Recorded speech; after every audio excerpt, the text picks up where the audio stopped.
యోబు గ్రంథము 4వ అధ్యాయము. దానికి తేమానీయుడైన ఎలీఫజు ఇలాగు ప్రత్యుత్తరమిచ్చెను.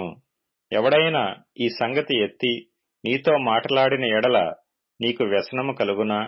అయితే వాదింపక ఎవడు ఊరుకొనగలడు?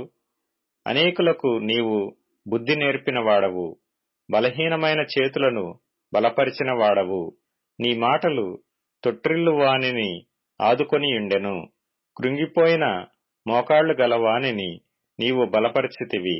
అయితే ఇప్పుడు శ్రమ నీకు కలుగగా నీవు దుఃఖాక్రాంతుడవైతివి. అది నీకు తగులగా నీవు కలవరపడుచున్నావు. నీ భక్తి నీకు ధైర్యము పుట్టింపదా? నీ యథార్థ ప్రవర్తన నీ నిరీక్షణకు ఆధారము కాదా?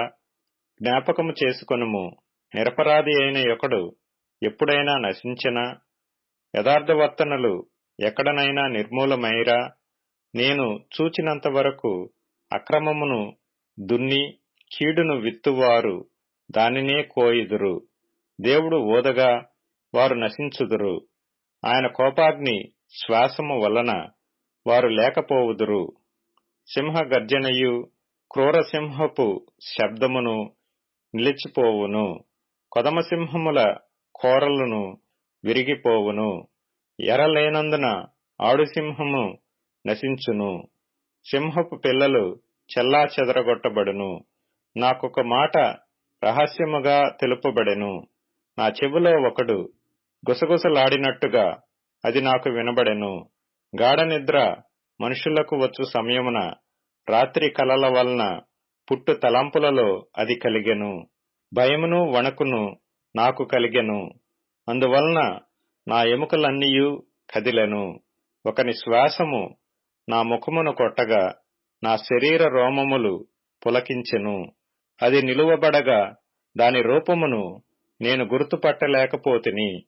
ఒక రూపము నా కన్నుల ఎదుట నుండెను.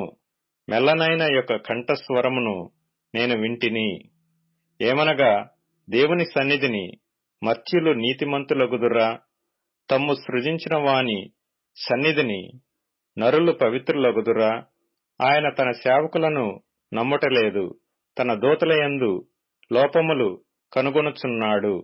జిగటమంటి ఇండ్లలో నివసించు వారి యందు, మంటిలో పుట్టిన వారి యందు చిమ్మట చితికిపోవునట్లు చితికిపోవు వారి యందు మరి ఎన్ని కనుగొనును?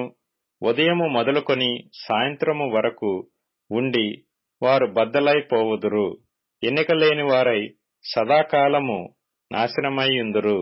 వారి డేరా త్రాడు తెగవేయబడును.